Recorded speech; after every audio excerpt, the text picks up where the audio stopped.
Bon, je vais débuter ce premier séminaire de l'année 2025. On commence en force cette année.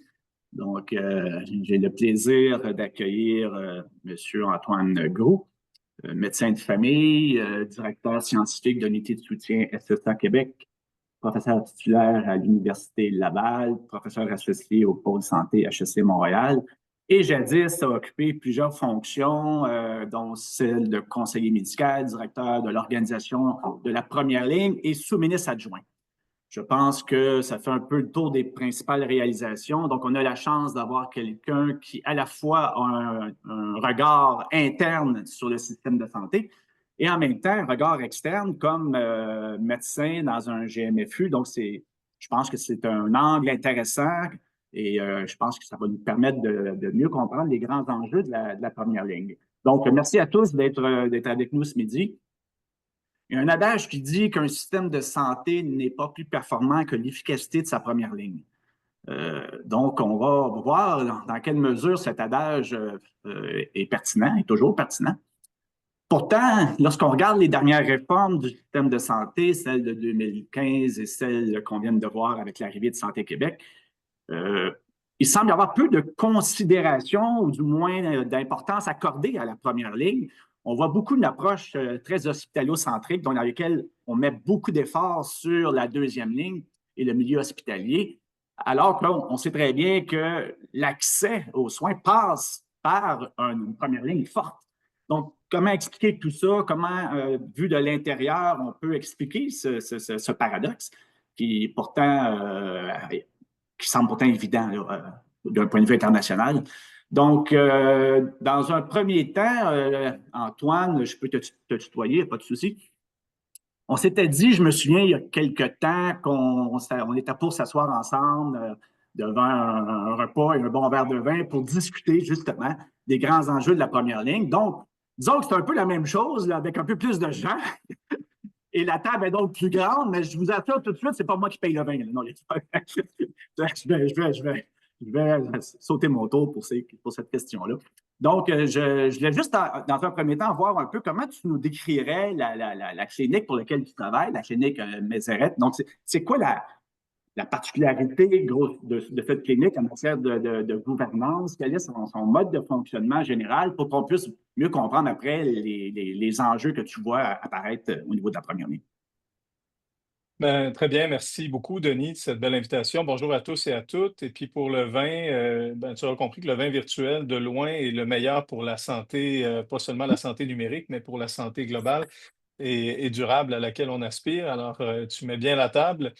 La clinique Mézeray, c'est une clinique qui a beaucoup de vécu à Québec. C'est une clinique qui œuvre dans le quartier Limoilou à Québec depuis quand même plus de 30 ans.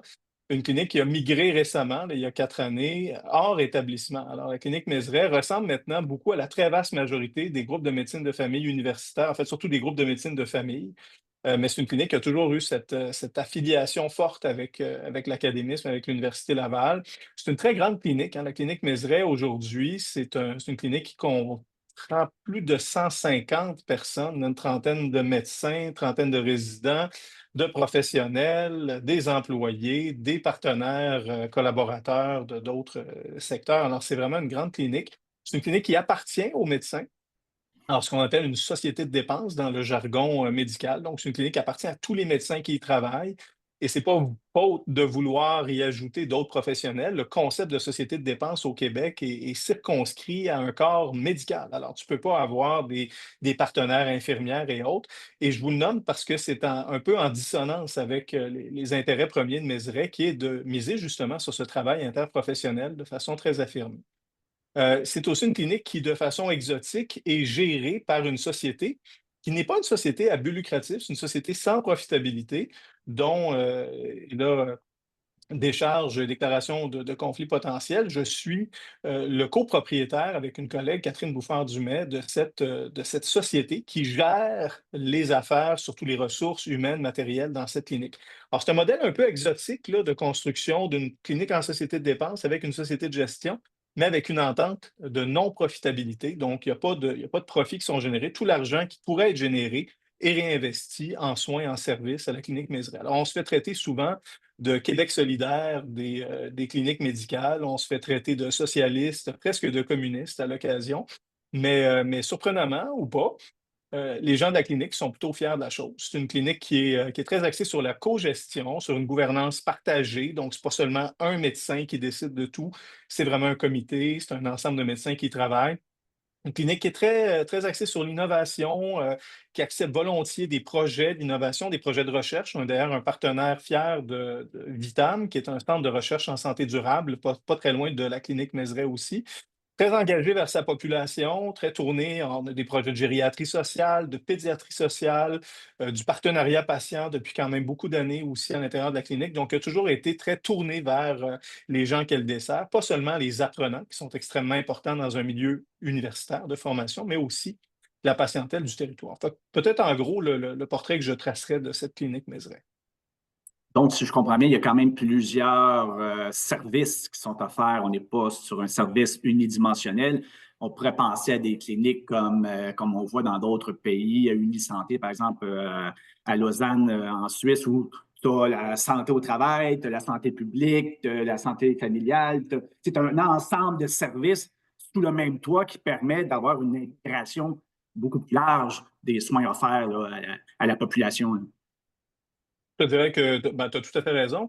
Unisanté est une inspiration pour nous à beaucoup d'égards à Mézeray, notamment pour les éléments que tu viens de nommer, qui sont très axés santé publique. Alors, je pense qu'on a une approche très santé physique, santé sociale, très service de santé, mais je pense que Unisanté amène une perspective populationnelle à laquelle on aspire, à la clinique Mézeray, justement, à laquelle on croit beaucoup et qu'on est en train de travailler à travers différentes initiatives, notamment une initiative qui est actuellement en cours, dont vous avez peut-être entendu parler, qui s'appelle MAILLES, MAILLES, là, qui est une initiative de maillage communautaire, mais qui s'appuie justement sur des principes de santé publique. C'est quoi les grands enjeux de santé publique sur ce territoire-là, de la communauté de Mézeray-Limoilou à Québec, au centre-ville? Quels sont les problèmes pour lesquels les services ne sont pas au rendez-vous, pour lesquels les patients, les patientes attendent et ont davantage de besoins? Et puis d'en prendre connaissance, puis de mettre un ensemble de partenaires à bord, c'est un peu l'essence de ce qu'on essaie de faire dans cette approche inspirée, comme tu le nommais, d'initiatives comme Unisanté à Lausanne. Juste pour le bénéfice de tout le monde, je pense que vous l'auriez compris que ce séminaire est beaucoup plus sous forme d'entrevue avec M. Groux. Donc, ça amène une approche un peu différente de ce qu'on fait habituellement, mais je pense que ça va générer une dynamique intéressante. J'avais une question pour toi, une question un peu générale en tant qu'expert de première ligne. Quels sont, selon toi, les principaux constats qu'on peut faire à l'égard du fonctionnement de la première ligne au Québec? C'est quoi les principaux constats? Si on prenait de façon assez macro, c'est quoi les principaux constats, sans rentrer dans le détail, c'est quoi les principaux constats que tu fais à regard de la première ligne? Ouais, ça, il y en a beaucoup à faire. Puis peut-être le premier que je ferais, c'est celui que notre première ligne n'est pas si pire que ça au Québec. Là, on la critique beaucoup, puis elle a plein de défauts, puis plein de torts. Mais quand on se compare à beaucoup de juridictions mondiales, on n'est pas si mauvais au Québec. On fait quand même de très bonnes choses. On fait d'excellentes médecines, on offre d'excellents services, des services de santé variés. On a un éventail quand même généreux. Alors, c'est pas la catastrophe qu'on entend. Oui, il y a beaucoup de choses qu'on peut améliorer puis qui sont très certainement perfectibles. On a un système de santé, entre autres en première ligne au Québec, qui, à ma lecture, est très individualiste, est très centré sur le patient. Puis là, je ne le dis pas cette fois-ci avec le bon côté d'avoir un système centré sur les patients ou les patientes, mais un système qui sert très bien les gens qui sont parvenus à avoir la clé de ce système de santé, donc les inscrits, hein, nos fameux inscrits. Euh, on met probablement pas assez l'accent sur, comme je le nommais il y a un instant, sur la population, sur les patients, notamment tous ceux qui n'ont pas cette clé, qui n'ont pas accès aux services. Alors ça, c'est probablement le principal constat que je ferais dans les défis auxquels on fait face. Le second défi, c'en est un d'accès aux données. On est très, très à l'aveugle dans nos façons de faire en première ligne. On a très peu de reflets, on a quelques rares indicateurs, ne serait-ce que le taux d'assiduité ou certains taux d'inscription qui sont très techniques, mais très peu de reflets sur nos actions cliniques, nos résultats, nos impacts cliniques ou la valeur de ce que l'on fait ou de ce que l'on ne fait pas, hein, parce qu'on peut être très, très fier de soigner très, très, très bien nos patients et nos patientes, mais ultimement de réaliser qu'en le faisant avec ces quelques chanceux et chanceuses, ben, on abandonne tout un pan de notre population ou de notre communauté qui, elle, est COP et où globalement, on se retrouve avec des indicateurs qui peuvent être mauvais. Alors, on est très aveugle de ça. On n'a pas une belle articulation non plus avec nos services spécialisés, notamment hospitaliers. Tu parlais de Santé Québec, qui s'aligne pour être une organisation pour l'instant très solide et très forte, très structurée et structurante en matière de services spécialisés, de services hospitaliers. Mais ce monde-là est encore très déconnecté de la première ligne et ce sera sans doute un des grands défis que voudra relever Santé Québec dans son travail. Alors, la communication est mauvaise. J'avais encore cette semaine un patient qui arrive dans mon bureau en me disant, j'arrive de loin. Puis je lui fais: «Ben, il va falloir que vous m'expliquiez» et puis depuis 6 mois, ce patient-là est traité pour un lymphome, non-Hodgkinien et puis j'ai eu aucune information, aucun détail de quoi que ce soit. Alors je suis complètement dans l'ombre, alors que c'est moi son médecin traitant, est en chimiothérapie, était alors ces communications-là sont assez catastrophistes et puis justement à cet égard, on est encore très paternaliste, il me semble. Les citoyens sont vraiment: «On va s'occuper de vous, monsieur, madame». Faites-vous-en pas, le système de santé est là, vous avez payé vos impôts, on va être là pour vous. Très peu de place à l'autogestion, très peu de place à un rôle à confier à tous ces patients et ces patientes qui ont une expertise dans le réseau, qui ont été soignés, qui sont soignés pour des problèmes chroniques, qui sont des fois des champions du monde dans leur domaine de santé, même s'ils n'ont pas fait un cours de médecine ou d'autres. Et bref, on a encore là, je pense, un gros travail de responsabilisation sociale à faire à l'égard notamment de la prévention, des saines habitudes de vie, qui sont une très bonne façon d'alléger le fardeau de la première ligne. Et puis enfin, encore à l'air de ça, toute l'imputabilité de ce système, finalement. Est-ce que son échec appartient exclusivement aux médecins de famille, sur qui on est toujours content de pouvoir jeter la faute? Mais en réalité, c'est une imputabilité qui est bien plus complexe, bien plus large que ça, et où je pense, ultimement, un jour, la population aura aussi sa part du fardeau à prendre. Je pense que notre première ligne, elle nous appartient à tous et toutes.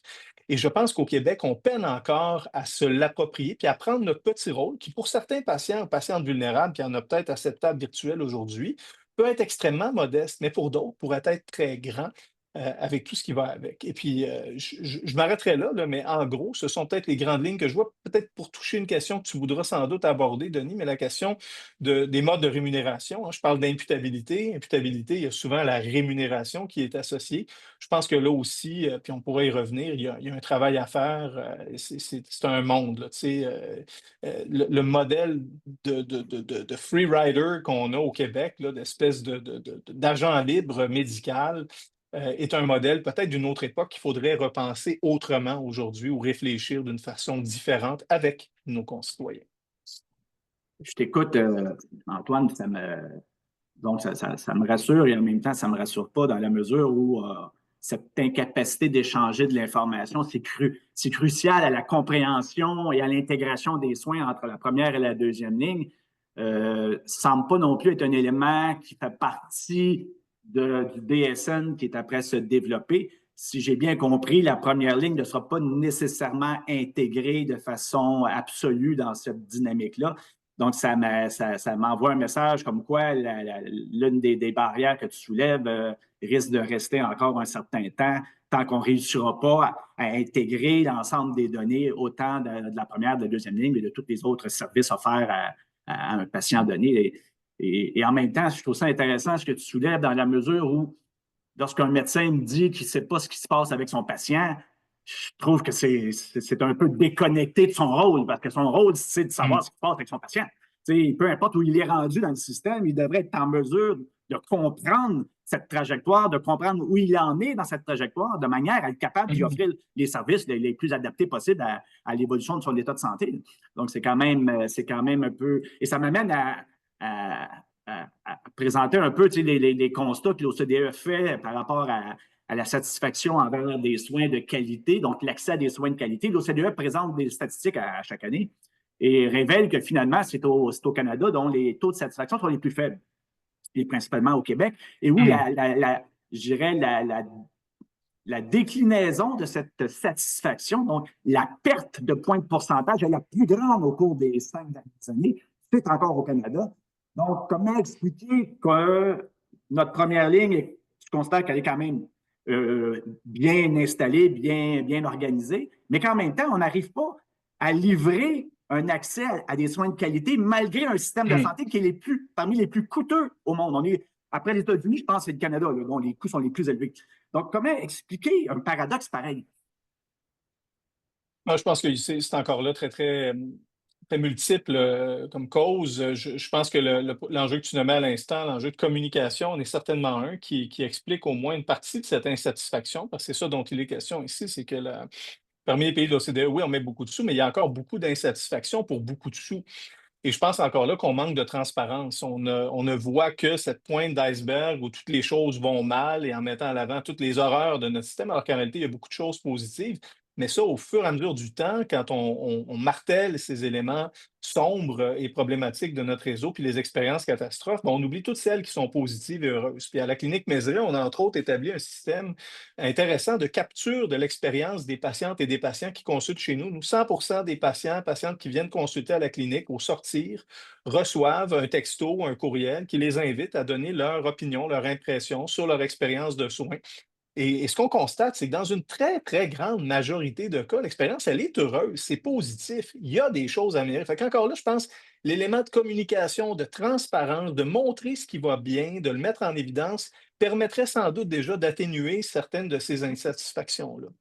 La deuxième, c'est que je pense que quand encore là, en matière d'imputabilité, tout repose sur les médecins de famille ou le méchant ministère ou le méchant gouvernement, c'est facile de mettre la faute sur les autres. Quand on se met à prendre un peu de cette imputabilité, un peu de cette responsabilité, comme citoyen, comme citoyenne, je pense que là, notre critique est peut-être plus nuancée, puis on est peut-être plus enclin à voir les choses sous un angle différent. Alors, je pense que notre paternalisme sociétal et collectif, notamment chez les médecins, qui évolue favorablement. Là. Je ne nous critique pas sévèrement, mais je pense que cette culture établie de longue date gagne à se transformer et nous aidera probablement à nous sortir de cette perception très négative. Parce que quand on regarde les systèmes de l'OCDE, on voit finalement des choses qui s'apparentent quand même passablement à ce qu'on fait chez nous avec une satisfaction pourtant différente. Et puis la dernière explication, à mon avis, qui est très flamboyante dans l'OCDE, c'est la situation de notre voisin américain. C'est nous, notre voisin, c'est pas un pays socialiste comme la Suède, comme par exemple la France pourrait avoir, ou alors comme les pays scandinaves, les pays britanniques. Nous, on a un voisin américain où le système de santé est considérablement moins socialiste, beaucoup plus axé sur cet individualisme dont je parlais, où le client, l'approche clientèle est reine. Et cette approche fait en sorte que ben, les gens s'attendent à avoir des services et à avoir des accès qui sont sans frein d'autres que ce qu'ils sont capables de payer. Et quand on met en parallèle ces deux mondes-là, ben, nos patients qui se comparent à ces Américains choyés, effectivement, trouvent que les services qu'ils obtiennent sont catastrophiques. Quand on regarde l'angle de toutes ces personnes vulnérables qui n'ont pas nécessairement la possibilité de s'exprimer, bien là, probablement qu'on serait capable de nuancer beaucoup de choses puis d'avoir des perspectives un peu différentes à l'égard de ces éléments de satisfaction. Donc, ce que je comprends bien, c'est qu'il y a aussi toute une question de qualité, de nature et d'angle de communication et médiatique. On voit énormément dans les médias des Hmm. éléments d'irritants, de barrières catastrophiques. On voit en fait ce qui est négatif et c'est ce qu'on reflète de façon médiatique, mais rarement on voit les bons coups, rarement on voit les bonnes choses. Et ça finit par générer un état morose au sein de la population. Effectivement, je pense que c'est un élément, à force de dire que ça va mal, mais tout le monde pense que ça va mal. Donc, c'est un phénomène normal en psychologie. Là. Et peut-être qu'on aurait intérêt, si on veut que les soignants eux-mêmes soient dans un état de motivation, de mobilisation et d'engagement, mais qu'on change un peu le discours et qu'on arrive avec un discours un peu plus positif. Peut-être que déjà Mhm. là, ça permettrait peut-être d'amoindrir les dérapes qu'on voit Ouais. présentement. Là. Et sur un peu le même discours, on sait qu'une partie de la population québécoise consomme un pourcentage important des soins de santé. Donc, je ne rentrerai pas dans beaucoup de ces personnes-là, sont des personnes vulnérables. Ce n'est pas un choix personnel qu'ils ont fait. Là. Mais comment se fait-il qu'on n'arrive pas à bien orchestrer la trajectoire de ces personnes-là, alors que la première ligue est l'élément central de cette trajectoire? Ces gens-là doivent normalement être pris en charge par la première ligne et orientés vers les services communautaires, vers différents Hmm. services sociaux pour éviter qu'on les retrouve régulièrement à l'urgence, qui n'est pas leur place fondamentalement. Et donc, comment la Ouais. première ligne peut agir dans cet environnement-là pour régler une partie, du moins, de ces problèmes-là, puis offrir en fait des soins de meilleure qualité à des populations qui sont vulnérables.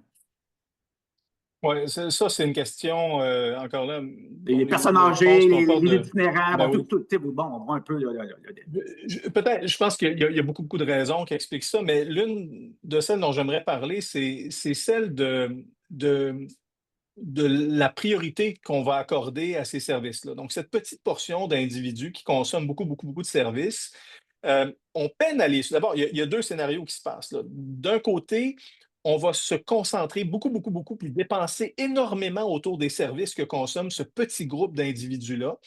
Et là, je pense qu'on a des réflexions sérieuses comme société à avoir sur la portée des services assurés, puis de jusqu'où on veut aller.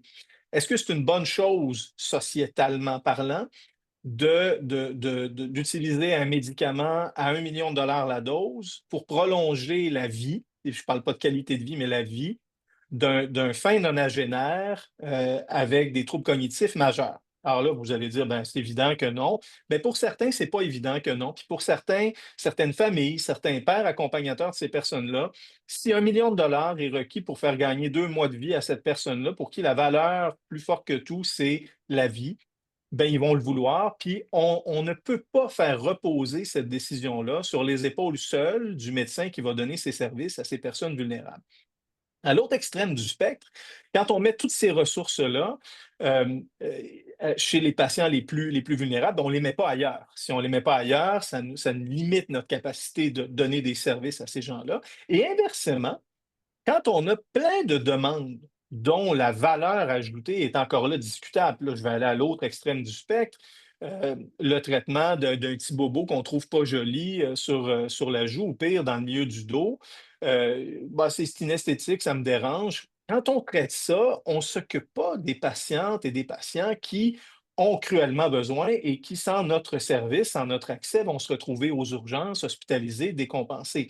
Alors, il y a tout un jeu, je pense, de porter des services assurés au Québec qui doit, je pense, être revu et ne doit pas encore là reposer que sur les épaules des médecins, mais où les médecins, en collaboration avec tous les autres professionnels qui sont engagés en santé, en services sociaux et avec la population, un grand forum citoyen pourrait réfléchir de manière à ce qu'on puisse se concentrer et bien répondre à des gens qui ont des besoins très précis, bien le faire pour d'une manière qui apporte de la valeur, et de l'autre côté, ne pas se perdre dans des services accessoires ou marginaux à la valeur ajoutée tout à fait discutable, parfois purement esthétique, dans un environnement où on essaie d'être collectivement en meilleure santé. Est-ce que l'esthétique a encore sa place? Là, je parlais du voisin américain, ben, Dieu sait que là, on a un comparatif douloureux où les soins esthétiques sont d'une autre nature complètement. Alors, tu sais, je place un peu ces morceaux-là à haut niveau, là, mais à mon avis, l'enjeu est beaucoup là. tu soulèves l'importance et le fait que la qualité, lorsque le patient a sa clé, la clé maîtresse, la qualité Ouais. est au rendez-vous. Mais comment avoir accès? C'est la question importante, c'est de comment faire en sorte que cet accès soit davantage Hmm. accessible. Donc, un accès accessible, là, je suis dans le. Accès accru, ouais. Donc, comment on peut améliorer cette accessibilité-là? Dans la mesure où tu l'as bien soulevé, les gens qui n'ont pas accès doivent se trouver une autre formule, hein. Et Ouais. on voit la croissance du privé prendre place un peu partout. Et on voit aussi les dérapages que ça peut occasionner lorsqu'on fait face à un patient qui est vulnérable, qui est en état dépressif, étant donné les longues attentes et la souffrance Hmm. qu'il endure mois après mois, si ce n'est pas année après année dans certains cas. Et on voit ces gens-là se retourner Ouais. vers le privé et mettre une grande partie de leur économie auprès de gens qui ont des fois peu de scrupules. Et je me dis, Ouais. faut trouver une manière, ces gens-là ont payé leurs impôts, ont le droit d'avoir un accès équitable. Et ça, peu importe la région aussi. Il y a la question aussi Hmm. régionale, comme tu le sais très bien, les soins ne sont pas nécessairement les mêmes partout. Et donc, toute cette question aussi d'accès à des soins équitables, comment on peut à l'intérieur de la première ligne, de la restructuration qu'on pourrait voir de la première ligne? Comment on peut adresser ces questions-là? Écoute, de façon très dichotomique et simpliste, l'accès, c'est deux choses, hein. C'est un équilibre entre une offre et une demande. Alors, quand on veut améliorer l'accès, on doit travailler sur ces deux aspects-là. On doit travailler sur l'offre, hein. Est-ce qu'on a suffisamment de médecins?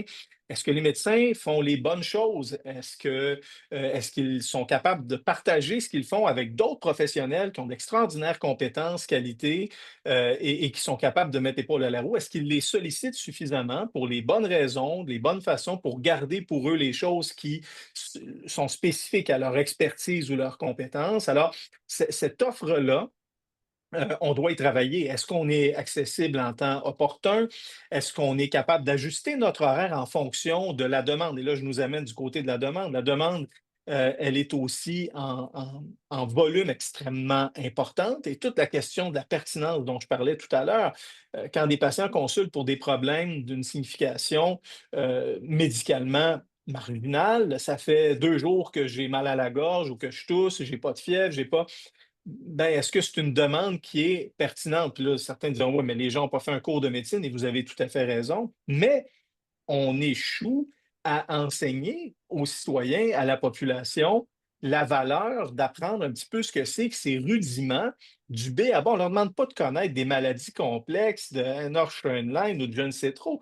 On leur demande, peut-être que ça vaudrait la peine que collectivement, on s'enseigne, on comprenne un petit peu mieux c'est quoi ces maladies courantes, de manière à les autogérer, qu'on donne à la population des outils. Par le 811, on le fait déjà un peu, est-ce qu'on peut faire un 811 avancé, un système électronisé, algorithmé de services qui préviennent la consultation? Donc, comment on est capable de gérer cette demande? Et puis, je parlerai sans doute jamais assez aux yeux de mon collègue Jean-Pierre Després, qui est encore dans la presse hier, de toute la prévention des maladies, de tout le travail qu'on peut faire en amont pour réduire nos risques de tomber malade, de nous blesser, de présenter des problèmes cardiovasculaires, de présenter des problèmes respiratoires avec le tabagisme, l'alcool, et ainsi de suite. Si tout le monde buvait du vin en ligne comme on le fait aujourd'hui, des problèmes liés à l'alcool, il n'y en aurait pas beaucoup.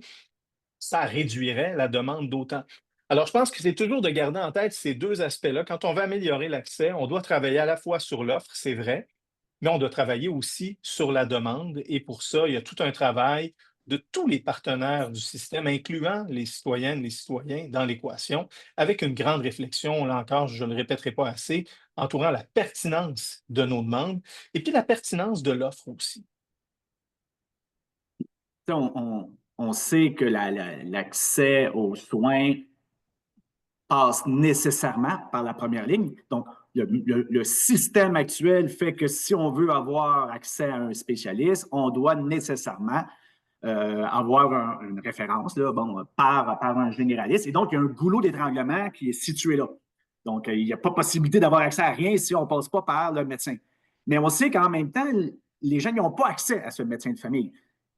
Et Hum, tu nous parles de la question de travail d'équipe, de collaboration. Tout ça fait le sens. Là. Et pourquoi on n'y arrive pas? Pourquoi on n'est pas capable?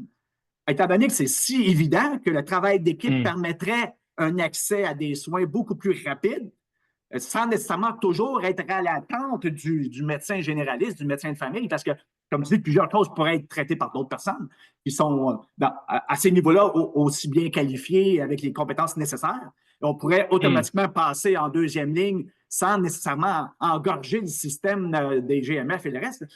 Qu'est-ce qui Ouais. explique qu'on n'arrive pas alors que la solution est évidente? Pourquoi on n'y arrive pas? Les gestionnaires à l'écoute aujourd'hui savent, comme toi et moi, que la culture mange la stratégie au petit déjeuner. Alors, sachant ça, on peut avoir la vision aussi limpide que celle que tu viens de décrire de l'importance de ce travail interprofessionnel avec la mise à contribution des expertises de chacun, chacune. Puis on a beaucoup d'éléments législatifs qui viennent soutenir ça ces dernières années. Je pense qu'il y a eu des grands pas en avant. Euh, mais une fois que tout ça est en place, il y a quand même une culture bien établie, une culture chez des patientes, des patients. J'avais encore une dame la semaine dernière. que je devais envoyer voir une infirmière pour son suivi de pression, puis qui n'était pas allé voir l'infirmière parce qu'elle me dit, ben moi, non, mais la personne qui me soigne, c'est un docteur, c'est pas une infirmière. Puis Dieu sait qu'il y a un respect immense pour le personnel infirmier de la part de la population, mais cette personne-là se disait, l'hypertension, c'est une maladie, puis la maladie, c'est un docteur. L'infirmière, je vais la voir pour ma vaccination. Alors, c'est des conceptions dans la tête de la population, c'est une dame âgée, là, évidemment, dont je parle, mais c'est des conceptions qui sont fortement ancrées. Je pense que c'est un travail qui est en train d'arriver, mais qui va prendre du temps. On met les facilitateurs en place depuis 10, 20 ans à peu près, et puis tranquillement, on voit la culture se transformer, changer, puis avancer. Mais c'est vraiment un travail en continu, longue haleine, je pense. Donc, si je comprends bien, il y a une responsabilité populationnelle derrière cette question d'accès et il y a une responsabilité aussi gouvernementale de sensibiliser, d'éduquer la population, ce qu'on ne voit pas, parce que les seules annonces qu'on voit à la télévision, ce sont des annonces du gouvernement Parlez-en à votre médecin, là. c'est ça, c'est ça. C'est des annonces qui ne viennent pas donc éduquer la population par rapport à l'accès aux soins et comment elle pourrait Ouais. améliorer son propre accès à ces soins-là. Donc, il n'y a C'est pas cette sensibilisation, ni au niveau de l'éducation primaire hum, ou secondaire, ni au niveau c'est là où je vais. Tout à fait. des communications qu'on Exact. reçoit par Internet ou avec la télé. Il n'y a pas cette Ouais, sensibilité-là qui, pourtant, selon ce que tu dis, est centrale dans cet absolument. accès-là. Et puis, il faut faire attention, tu as tout à fait raison, il faut faire attention de ne pas non plus pointer du doigt la population comme on pointe du doigt les médecins, par exemple. L'idée est de voir comment collectivement on est capable de mieux répartir ce fardeau, cette responsabilité, cette imputabilité. Et quand on dit que la population ne connaît rien en santé, ben, il y a une partie qui appartient au gouvernement, qui appartient, oui, à la population, qui appartient aux médecins, qui doivent, comme les autres professionnels de la santé, contribuer à faire des décisions partagées avec nos patientes, nos patients. France Légaré nous l'enseignerait avec brio. Prendre une décision pour le patient versus le faire avec le patient, c'est un monde de différence et qui, au long cours, rend cette personne capable de pouvoir mieux contribuer à ses soins, donc réduire la demande, améliorer l'accès pour les personnes qui ont davantage besoin, et ainsi de suite. Alors, je pense que c'est tout un travail collectif.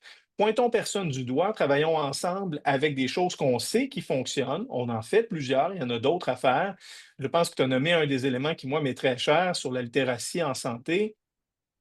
Qu'on ait des cours de formation personnelle et sociale, puis je ne sais plus comment ça s'appelle, là, c'est un peu honteux, j'ai des adolescents qui ont eu ces cours-là, là, mais ces cours d'éducation à la citoyenneté ou de je ne sais trop, c'est très bien, je trouve ça fantastique. Mais oui, le petit cours qui va porter sur infection 101, là, tu sais, tu fais un peu de fièvre, tu as mal à la gorge, tu tousses, tu as le nez qui coule. Quand est-ce que c'est une bonne idée d'aller consulter un professionnel de la santé, un médecin? Quand est-ce que c'est une bonne idée ou une nécessité d'aller à l'urgence? Tout le monde le sait qu'un bras arraché, on va aller à l'urgence. Ça, c'est facile.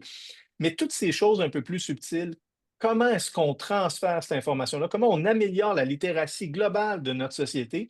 Puis là, je vais faire résonner une question précédente que tu posais, comment certaines juridictions de l'OCDE performent mieux. Vous savez que dans l'Ouest américain, puis là, on est chez les méchants Américains, là, que tout le monde pointe du doigt ces temps-ci, bien, ils font des choses très bien parfois, les Américains. Puis quand on regarde du côté de la côte Ouest, depuis plus de 20 ans, ces gens-là sont formés en Basic Life Support, donc les espèces de techniques de réanimation cardio-respiratoire. La population a un taux de formation à cet égard qui est extraordinaire et ils ont des succès retentissants avec ça. En Europe, c'est la même chose. Des gens qui ont accès à une formation, à des connaissances et ils prennent en charge leur santé et leurs indicateurs s'améliorent de façon majeure. Qu'est-ce qu'on attend pour faire ça? Alors, il y a encore des décisions, des choses qu'on peut faire qui vont nous permettre de faire mieux en la matière.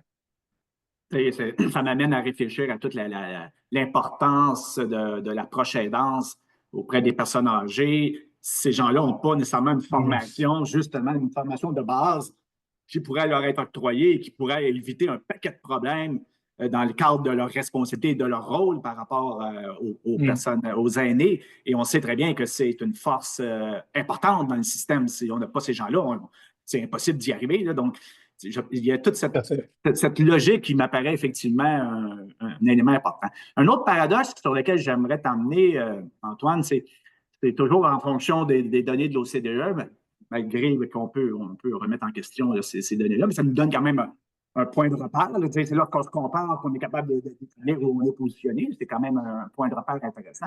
On sait qu'au Canada, c'est l'une des régions au monde, je pense la deuxième, où la proportion de médecins généralistes ou médecins de famille est la plus élevée dans les pays de l'OCDE. Je me Hmm. dis, c'est quoi la logique? Tu sais, comment on peut expliquer qu'on a plus de médecins en proportion sur le corps médical général, mais on a toujours un problème d'accès aux médecins de Hmm. famille? C'est quoi le paradoxe? Là? Comment expliquer ce paradoxe-là? Comment on arrive Ouais. à changer les approches? Bon, tu parlais dans le best-seller que j'ai lu récemment, que tu as rédigé, Antoine, là, il est grand, le ministère de la Vie, bon, dans lequel tu soulèves un ensemble de paradoxes et d'ambiguïtés dans le système de santé. J'ai trouvé ça bien intéressant. Tu soulèves les questions de taux d'assiduité, d'accès adapté, d'approche par capitation. Ce sont tous des concepts importants, mais je pense que ce sont des concepts que les gens mélangent, ne maîtrisent pas nécessairement toujours et ne comprennent pas toujours la portée Hmm. de ces approches-là. Est-ce que tu peux nous donner quelques informations sur quelle utilisation vous en faites, par exemple, dans la clinique où tu travailles, et comment tu vois l'importance de ces indicateurs pour un meilleur accès aux soins de santé? Écoute, il y a plusieurs questions dans ta question. Celle qui porte sur le volume de médecins fait écho à beaucoup des réponses que je donnais dans les dernières minutes. Là, cette gestion offre-demande, je pense que, puis pertinence. Alors, il y a des choses que les médecins de famille font au Québec, notamment, qu'on voit très peu ailleurs. Je vais en nommer une seule.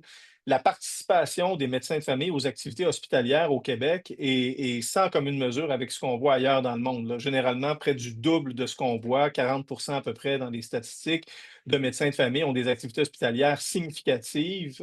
Ailleurs dans le monde, on voit du 10 à 20 à peu près, qui est grossièrement la moitié du staff. Alors ça, c'est beaucoup de consommation de soins, beaucoup de consommation de services, pas impertinente toujours ou Mhm. nécessairement, c'est pas ce que je suis en train de dire, mais il faut en tenir compte. Donc, dans les chiffres, quand on compare des pommes, il faut comparer des pommes avec des pommes. Pour le reste, ben, c'est ce travail interprofessionnel, c'est cette gestion de la demande, c'est les attentes de la population et ainsi de suite. Alors ça, c'est peut-être pour cette portion-là. Maintenant, en ce qui concerne la deuxième partie de ta question sur les indicateurs d'accès ou comment on fait pour suivre notre accès, tu sais, je dirais le fameux taux d'assiduité, là, qui en est un qui a créé beaucoup de remous, d'incompréhension et en même temps d'intérêt. Quand on regarde d'ailleurs dans le monde, c'est un taux d'accès qui a été louangé dans plein de juridictions où j'ai eu l'opportunité d'aller le partager. En gros, c'est un taux qui mesure si tu as un patient qui est inscrit à ton nom, dont tu prétends vouloir t'occuper, on vérifie si ce patient-là est capable d'accéder à tes services. C'est un peu ça le taux d'accès, dans quelle mesure il accède à tes services. Donc, plus il est bon, plus on est heureux. Et puis, pour le corréler avec la situation de Mézeray que tu nommes, ben, dans notre clinique, le taux d'assiduité, c'est un peu notre vrai nord pour nous dire, ben, tant et aussi longtemps que les patients et les patientes qu'on inscrit, on leur donne un accès qui est raisonnable, ils ne sont pas obligés d'aller à la clinique voisine ou aux urgences pour avoir des services de base, ben, on fait relativement bien. C'est loin d'être un indicateur parfait, mais c'est vraiment un des moins pires qu'on a été capable de mettre en évidence et qui est notamment est tributaire de notre système de la RAMQ au Québec. C'est grâce à ça qu'on arrive à sortir cet indicateur-là. Alors, ben, à Mézeray, pour nous, ça devient donc un stimulant quand on veut aller voir un médecin puis lui dire ton accès, c'est pas évident. La question qui suit, c'est qu'est-ce qui te fait dire ça? Ben, regarde, voici l'assiduité à la clinique ou voici la consommation de rendez-vous dépannage dans notre clinique. Imagine à côté ou imagine aux urgences. Alors, quand on est capable comme ça d'accompagner nos collègues avec des chiffres et puis après ça, de les aider à travailler leur accès pour être meilleurs, ben, c'est une des façons qu'on a de s'améliorer en continu. Je dirais qu'à Mézeray, c'est une des choses sur lesquelles on travaille le plus. Cet effort de travailler à nous améliorer continuellement, loin de nous prétendre qu'on fait les choses parfaitement.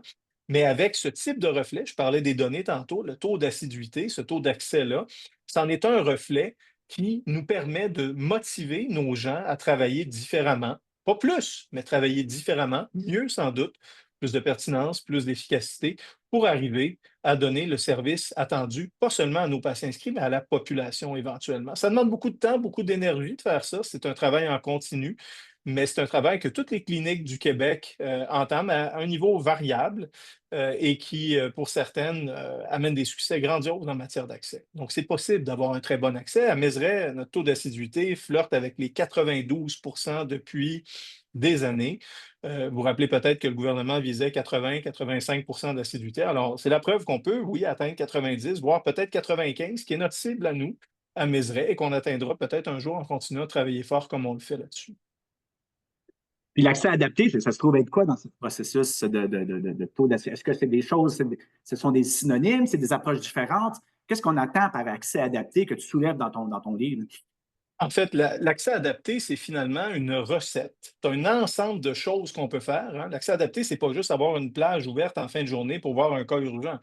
L'accès adapté, c'est toute une démarche qui vise à améliorer cet équilibre entre notre offre et la demande. Alors, c'est ça. L'accès adapté, ça implique de travailler en réduisant la paperasse, de travailler en collaboration avec d'autres professionnels, de permettre à nos patients de voir des gens qui ont des compétences pharmacie, travail social, soins infirmiers, physiothérapie, etc. Et de l'autre côté, de gérer la demande, d'essayer de trouver des façons de réduire le besoin des patients en ajustant le mode de renouvellement de médicaments, en habilitant, en autonomisant nos patients, en leur donnant des outils, en leur donnant accès à des références et ainsi de suite. Alors, l'accès adapté, c'est finalement cette approche globale pour mieux gérer offre et demande, pour permettre de voir les patients qui sont inscrits à notre nom ou dans notre équipe en temps opportun.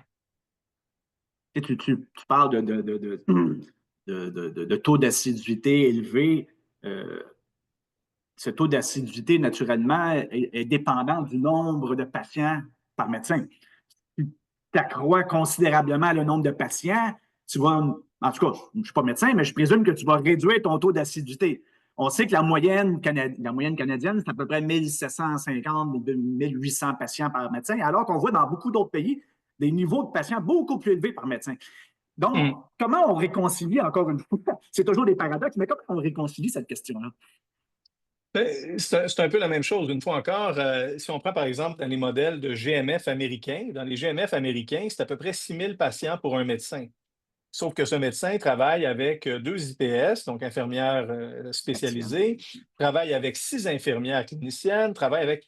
Alors, quand on regarde le pôle puis d'autres professionnels, quand on regarde le pôle de professionnels qui travaillent avec le médecin, oui, pour le patient, ultimement, si le besoin est médical, il peut voir le médecin, mais le besoin de consultation, la demande est considérablement moindre dans de tels milieux que ce qu'on voit chez nous, où finalement, dans le modèle traditionnel, puis c'est beaucoup moins ça aujourd'hui, puis c'est moins ça en GMF, mais dans le modèle traditionnel, c'est le docteur qui est, tu disais tantôt, le boulot, mais qui arbitre tout et qui fait le dispatch après, bien ça va voir l'infirmière. Alors, nos portes d'entrée sont un peu corrompu dans notre culture médico-centrique là, dont je parlais tout à l'heure. Ça peut être une des grandes explications de ça. Il y en a évidemment plein d'autres, mais ça en est une que je te résumerai. Donc, on pourrait augmenter considérablement le nombre de patients par médecin si on était dans une logique davantage interprofessionnelle, de collaboration, d'équipe, d'esprit d'équipe, dans lequel le médecin est un joueur parmi les autres et non pas le seul joueur qui Ouais. chapeaute l'ensemble de la dynamique. Il peut être un Donc, chef d'orchestre si c'est ce qu'on oui, souhaite collectivement. Un chef d'orchestre, ça joue pas tous les instruments. Puis c'est pas un premier violon, puis c'est pas un grand saxophoniste. Un chef d'orchestre, c'est quelqu'un qui connaît globalement l'ensemble, qui a une vue d'ensemble, qui a ce luxe de pouvoir prendre un pas de recul, anticiper, contribuer à coordonner tout ça. Je pense que c'est un bel exemple de ce que les médecins pourraient devenir, plutôt que d'être les espèces d'individus à tout faire, là, l'homme orchestre, hein, appelons-le comme ça. Là, au lieu de l'homme orchestre, on a un vrai chef d'orchestre qui est capable de bien coordonner des équipes, de les faire travailler ensemble dans le plaisir. Ça, c'est quelque chose qui a une valeur ajoutée élevée. avant de passer à la période des questions, j'avais une dernière pour toi et après on ouvrira les questions à l'ensemble des participants. La question de l'innovation, tu en as parlé d'entrée de jeu, l'importance de l'innovation. On sait qu'en première ligne, l'innovation est complexe pour plusieurs raisons. Ce sont Hmm. tous des petites organisations autonomes, indépendantes et l'innovation nécessite un investissement, nécessite donc une certaine capacité financière pour y arriver, nécessite des ressources, des compétences Hmm. d'implantation, de commercialisation.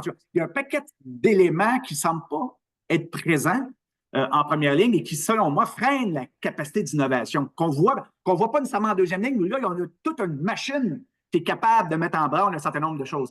Comment on peut répondre à ce problème d'innovation qui est central? Si on n'innove pas, bon, on ne changera pas les façons de faire. Hmm. Il faut innover. Ben, je pense que tu as nommé plusieurs des enjeux de l'innovation en première ligne. Des petites équipes, des gens qui travaillent en solo, hein, malgré l'impression qu'on travaille en grosses équipes. C'est encore beaucoup un travail isolé en silo, médecin par médecin, regroupé dans un même environnement. On n'a pas encore beaucoup de travail collaboratif partout. Il y a des milieux qui sont très, très avancés là-dessus, mais ce n'est pas une règle aussi claire qu'on pourrait l'imaginer. Alors, les quelques innovateurs, innovatrices qui arrivent à percer là-dedans avec une super idée, bien souvent, ils sont déjà débordés. On voit la pression qui est exercée sur les médecins de famille, notamment la difficulté de travailler en interprofessionnalisme. Ces gens-là ont peu de temps pour consacrer d'énergie à développer leurs innovations. Il n'y a pas beaucoup de soutien à ce développement. Ça s'améliore. Il y a des gens, des groupes, des bureaux Mhm. d'innovation, d'autres gens qui se posent sur ces questions et qui posent un regard sur ces questions en se disant ben, comment on peut faire mieux, puis qui commencent à le soutenir, à le subventionner, des projets de recherche. Il y a des chercheurs, des chercheuses aussi qui commencent à contribuer à soutenir ces innovations ou à les faire se répliquer, s'implanter de bonne manière. Mais c'est un travail de longue haleine. Ce qu'on a vu apparaître au Québec, puis qui est de mieux en mieux développé et soutenu aujourd'hui, ce sont des facilitateurs. Puis je pense que c'est une des choses qui est clé en première ligne si on veut parler de succès, des initiatives d'amélioration, d'implantation d'innovation. Les cliniciens qui sont les pattes aux fesses, ils n'arrivent pas à intégrer ça facilement. Quand on leur amène des individus comme les agents d'amélioration continue de la qualité ou les agents régionaux d'amélioration de la qualité qui ont été intégrés ces dernières années, puis qui sont de mieux en mieux soutenus pour être des méthodologistes solides, pour accompagner les gens qui ont des innovations comme ça à porter ou à développer, qui veulent faire des améliorations dans leur milieu, bien ça, c'est démontré que ça marche. Ça, il y a une science solide derrière ça, développée et démontrée depuis de nombreuses années. Et là, on commence à en mesurer les effets. Les quelques milieux qui ont fait le grand saut, Mézeray en fait partie, en se lançant dans des démarches d'amélioration continue, connaissent des succès inspirants, heureux, qui leur permettent de finalement faire vivre ces innovations. Et je pense que c'est probablement une des clés les plus importantes pour y arriver. Bien, merci beaucoup, Antoine. Je vais donc céder la parole à l'ensemble des participants. Donc, ceux qui auraient des questions, je ne sais pas si Morad peut voir les mains levées, tout ça, parce que, bon, des fois, je ne les repère pas nécessairement sur l'ensemble des participants. Donc, il y a une question de Pierre-Paul Millette. Donc, je vais essayer de la récupérer dans le chat. Laissez-moi retrouver. Je l'ai devant Ah, moi. c'est là Si tu devant veux, toi? Denis, je me lance OK, oui. à la question de M. Miette. M. Miette, il demande si on réduisait la place dont je parlais, là, le 40 des médecins de famille engagés à l'hôpital, si on réduisait ça, sa question, c'est est-ce que les autres spécialistes seraient capables de prendre la relève? Ça, c'est un peu un cercle complexe là, d'œuf et de poule, hein. À un moment donné, les médecins surspécialisés ou spécialisés se retrouvent des fois à faire des choses qui sont pas nécessairement du ressort de leur spécialité, un peu comme les médecins de famille se retrouvent à faire des choses qui pourraient même être partagées avec d'autres professionnels. Alors, quand des médecins spécialistes s'occupent de ces choses-là, ben, ils ne peuvent pas offrir les services spécialisés qu'on attend d'eux. Alors, le jour où on enlève un peu les médecins de famille, si on le fait du jour au lendemain, je pense que, comme vous le nommez, ce serait catastrophique. À l'opposé, ça doit se faire de façon très progressive, transitoire. Si c'est la volonté que nous avons de sortir les médecins de famille, il faut se rappeler qu'il y a une valeur ajoutée. Le travail des médecins de famille qui est mixte, et ça, ça a été démontré dans des papiers solides là, au tournant des années 2010, des médecins qui ont une pratique à la fois hospitalière et à la fois clinique améliorent leurs résultats de santé à la fois en clinique, hors hôpital et dans leur pratique hospitalière. Alors, à cette question, il faut se dire, est-ce qu'on veut vraiment sortir les médecins de famille de l'hôpital? Pas si clair, mais comment est-ce qu'on est capable d'assurer quelque chose d'un peu mieux équilibré que ce qu'on connaît, où on voit encore des fois presque des médecins de famille dans des secteurs tertiaires hospitaliers? Alors là, il y a probablement des questions à se poser très sérieuses. Une question de Samuel Courtemanche. Oui, merci, M. Groux, pour vos réponses aux questions de M. Chenevert. Je me demandais, vous nous avez mis de l'avant beaucoup de bonnes pratiques là, qui se font à Mézeray, mais on comprend aussi qu'il y a beaucoup de volonté de votre part et de tout le personnel là, qui travaille dans cette clinique-là pour que ça fonctionne. Euh, Comment on fait pour, je vais utiliser un gros mot, imposer ces bonnes pratiques à l'ensemble des GMF au Québec? En fait, la recette numéro un est probablement justement de ne pas l'imposer, mais de l'offrir et de l'offrir avec de l'accompagnement, comme je le nommais à la fin. Je pense que les agents facilitateurs, facilitatrices qu'on a mis au Québec, que le ministère de la Santé finance et dont il a reconnu la valeur et la pertinence, sont un vecteur heureux pour encourager les gens à s'ouvrir, à accueillir de nouvelles pratiques puis les implanter. Je pense aussi que quand des leaders, quand des gens réussissent à implanter des innovations puis obtiennent des succès, je pense on les reflète pas assez, on les diffuse pas suffisamment. On n'est pas très ostentatoire, hein. On est très au Québec, né pour un petit pain. Quand on a un succès, on garde ça pour nous. C'est la modestie qui règne et c'est très bien, ce sont de belles valeurs, mais en même temps, on échappe une opportunité de donner le goût aux gens, hein. Dans l'approche motivationnelle, là, la réflexivité, elle est très, très omniprésente. Alors, je pense qu'on manque de ça. Il faut qu'on montre que des gens qui intègrent des innovations en sont heureux, en sont satisfaits. Puis ça n'a pas besoin d'être une satisfaction parfaite. C'est bien rare qu'on est parfaitement satisfait d'une de ces innovations-là, mais on continue de les améliorer, d'y travailler. Et quand on a des succès, on devrait les faire rayonner mieux et davantage. Je pense que c'est cette approche-là qui a davantage de chances de succès. La dernière, c'est celle d'y aller localement. D'une part, avec des collègues de cliniques voisines qui nous font confiance, qui nous croient, qui croient en ce qu'on fait, qui peuvent venir le voir chez nous, le visiter, le vivre avec nous, qui vont avoir envie de le répliquer, ou encore, sur la recette de Nul n'est prophète en son pays, essayer de présenter des bonnes pratiques dans des milieux complètement exotiques où il n'y a pas de compétition, parce qu'il existe encore, contre toute attente, une certaine compétitivité entre les cliniques, notamment pour le recrutement médical. Très ironique, mais une réalité. Et donc, de pouvoir aller partager des bonnes pratiques et des succès dans des milieux qui ne sont pas en compétition peut aussi en soi avoir une valeur intéressante. Si je peux me permettre, parce que j'ai vu qu'il n'y avait pas d'autres mains levées dans les participants, une autre Allez-y, question allez-y. sur un autre registre complètement. Vous avez parlé brièvement là, du nombre de médecins au Québec, etc. Avec votre expérience, j'ai envie de dire, selon vous, est-ce qu'il manque de médecins omnipraticiens au Québec? Et si oui, combien? Alors, je vais être cohérent avec ce que j'ai nommé tout à l'heure. Pour répondre à votre question, il me faudrait beaucoup plus de données de qualité, de données pertinentes. Il me faudrait une vision. Si on avait la vision qu'a le gouvernement à l'égard de la première ligne, et là, je vous annonce en grande pompe que c'est une réflexion avancée dans la tête du ministre Dubé, et c'est très heureux.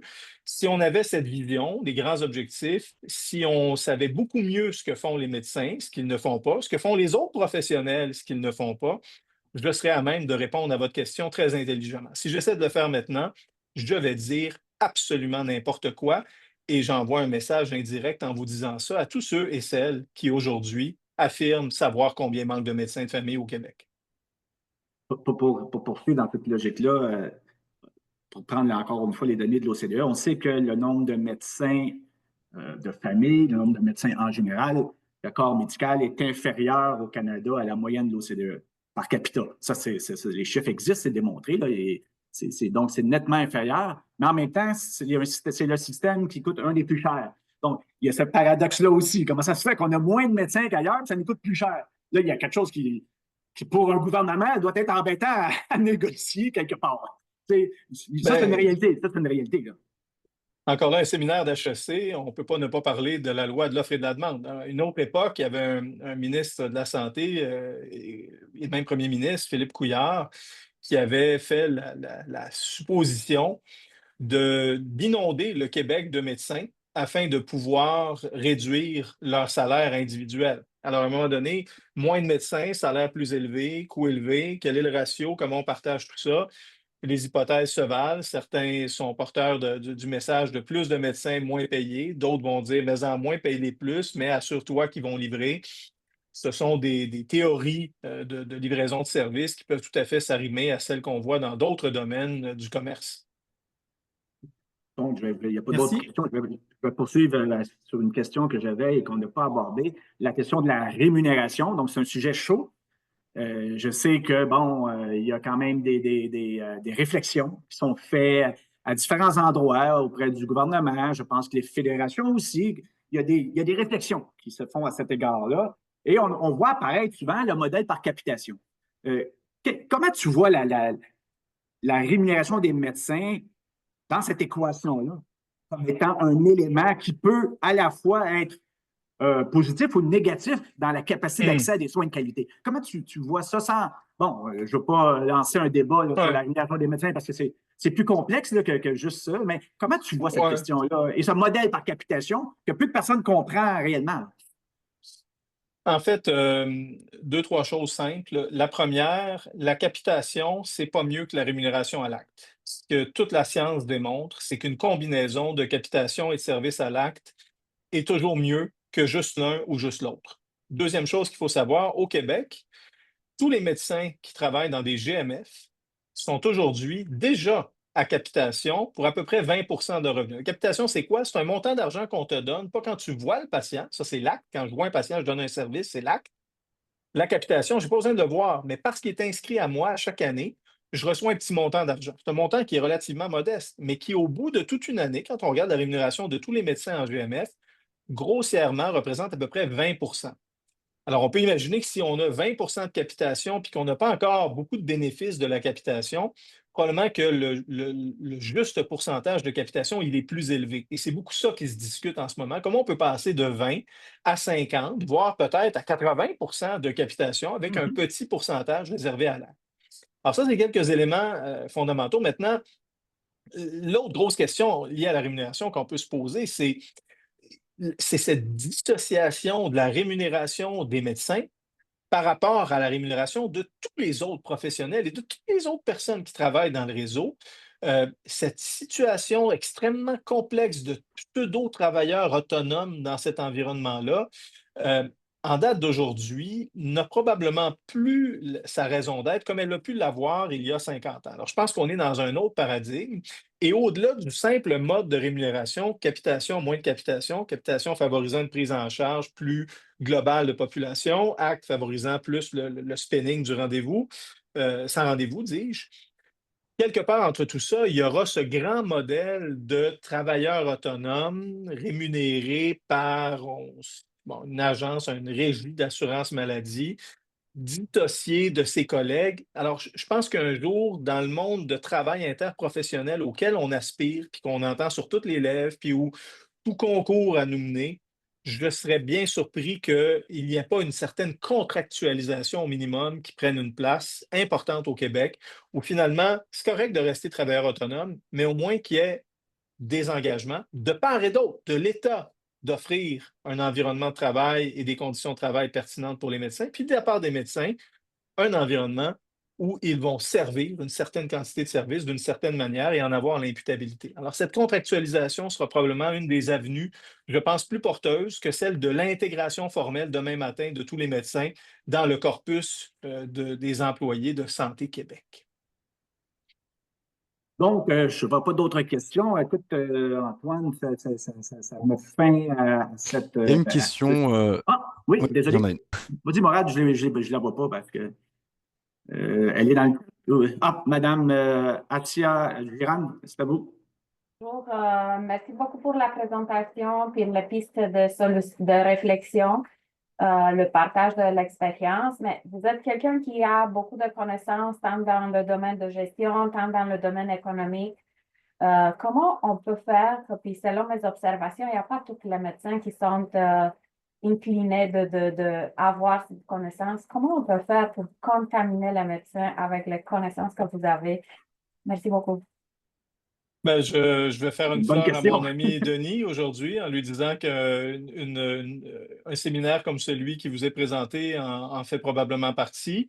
Le livre que j'ai publié se veut aussi aller dans la même direction. Et enfin, je pense, et là c'est peut-être plus pragmatique, je pense que si on partageait avec plus d'enthousiasme les données de santé populationnelle à nos médecins, par petite communauté, par milieu, quelque chose à échelle un peu plus humaine, je pense qu'on serait capable de faire vibrer la fibre professionnelle, pas seulement des médecins, mais de tous les professionnels qui travaillent avec les médecins, des équipes soignantes. Je pense que quand on est informé, quand on voit ce qui se passe, ça nous donne envie de faire mieux, de faire plus. On est professionnel avant tout. Et je pense que si on fait ça, on va être capable de donner envie aux gens de prendre ce pas de recul qui leur permettra de mieux voir les patients, la communauté, la population, que seulement, entre guillemets, les patients qui sont les leurs. Merci, Antoine, pour la réponse. Il y a une autre question, si j'ai bien compris. Madame Ghislaine Sanson-Saulier, Oui, c'est à vous. oui, alors rapidement, on a parlé de la difficulté d'ailleurs. D'abord, merci pour cet échange. On a parlé de la difficulté de l'accès, les personnes qui n'ont pas accès aux médecins de famille, donc nos fameux orphelins, mais on a aussi ceux qui perdent l'accès aux médecins de famille, nos nouvelles personnes qui n'ont plus accès. Et là, il y a un enjeu éthique. Moi, j'entendais des personnes qui sont à l'affectation des médecins qui disaient, qu'est-ce qu'on fait? Quand une place se libère, est-ce qu'on la donne à quelqu'un qui attend depuis 5 ans, 6 ans, 7 ans? Qu'est-ce qu'on fait avec la personne qui a 80 ans puis qui vient de perdre son médecin? Est-ce qu'elle arrive sur une liste d'attente pour encore 5 ans, 6 ans, 7 ans? Alors, tout ce défi éthique de l'affectation des personnes, de ceux qu'on appelle orphelins ou ceux qui sont en devenir d'être orphelins. Comment vous voyez ça, des pistes de solutions? Écoutez, Merci pour la question. je dirigeais l'équipe de première ligne. Merci, oui, pour votre question. Je dirigeais l'équipe de première ligne à l'époque où on a créé le fameux guichet d'accès à un médecin de famille. Ce guichet avait plusieurs objectifs. Certains n'ont jamais été atteints. Mais parmi ceux-là et ceux qui ont été atteints, il y avait un objectif de transparence. Bon, succès mitigé. Il y avait un objectif d'équité. Donc, un patient qui a un cancer qui attend depuis 5 ans versus un patient qui a un cancer qui attend depuis 5 jours. Alors, comment on l'arbitre? Il y avait aussi la volonté de reconnaître une super vulnérabilité. Donc, certains patients avec des problèmes de santé physique, mentale, puis comment on contrôle. Bref, beaucoup d'efforts ont été déployés pour essayer d'arbitrer éthiquement ces enjeux que vous nommez. Je voudrais que le succès global, il reste encore aujourd'hui mitigé et que la solution à laquelle tout le monde aspire, c'est que toutes ces personnes-là qui ont cruellement besoin de médecins de famille, puis j'en vois toutes les semaines là, dans mon bureau quand je fais du dépannage, des patients, on a une offre populationnelle à Mézeray qui s'inscrit dans notre virage assez communautaire. Et il n'y a pas une semaine où je ne vois pas un patient qui rentre dans mon bureau sans médecin de famille avec une liste de 300 médicaments actifs ou à peu près toutes les maladies de la Terre. Ces personnes-là ne peuvent pas ne pas avoir de médecin de famille. Ça nous coûte comme médecin, ça nous coûte comme équipe et ça nous coûte à toute la société, sans compter que ces personnes-là souffrent le martyre dans l'ombre. Alors, il y a encore un énorme travail à faire. Ces enjeux éthiques ne sont pas tous résolus et je n'ai pas, non, la solution à tous ces enjeux-là, mais je vous remercie de les avoir soulignés parce que l'équité, c'est probablement un des plus grands enjeux dans notre révision des pratiques en première ligne au Québec dans les années qui vont venir. Merci de l'avoir souligné. Merci. Un grand En défi. fait, Antoine, un GMF devrait être responsable du patient qui, là, lorsqu'un médecin décide de quitter ou prendre sa retraite. Pour moi, c'est insensé que ce patient-là devienne complètement laissé pour compte. Surtout chez les personnes âgées, on en voit régulièrement. Moi, j'en vois régulièrement. Là, et je me dis, ces gens-là, ils sont dans une situation de vulnérabilité incroyable. Là, et ça, il y a quelque chose qui ne fonctionne pas là-dedans. En tout cas, je ne suis pas spécialiste, là, je ne suis pas médecin de famille, mais il y a quelque chose qui m'apparaît à un autre sens là-dedans. Qu'on ne puisse pas planifier à l'avance ce processus-là entre ceux qui restent au sein du GMF, ceux qui sont présents, là, qui restent, qu'on ne puisse pas planifier à l'avance ce processus d'assignation. Il y a quelque chose qui m'apparaît un peu insensé là-dedans. Beaucoup de choses insensées pour lesquelles on n'aura pas aujourd'hui les solutions, mais à tous ces cerveaux, on va y arriver. Bien, merci beaucoup, Antoine, pour ta prestation, puis surtout ta grande sagesse. Et honnêtement, j'apprends encore à t'écouter, ce qui est pas peu dire. Et je pense que l'ensemble des participants ont quand même bénéficié énormément de ton expérience. Et comme disait une des intervenantes, c'est vrai que les médecins n'ont pas tous une formation de gestion, mais pour vous encourager, ne perdez pas espoir. On est prêt à mettre en place un MBA pour les médecins à HEC Montréal en collaboration avec la Faculté de médecine de l'Université de Montréal. Donc, on est prêt à développer quelque chose qui va permettre aux médecins, dans leur cursus, d'avoir accès à des séminaires, à des cours en matière de gestion de la santé pour leur donner un minimum de base pour permettre peut-être éventuellement de les amener à un autre niveau en termes de capacité à cet égard-là. Donc, merci à tous et on se revoit au prochain séminaire et bonne fin de journée. Merci beaucoup. Bonne journée. Merci, au plaisir.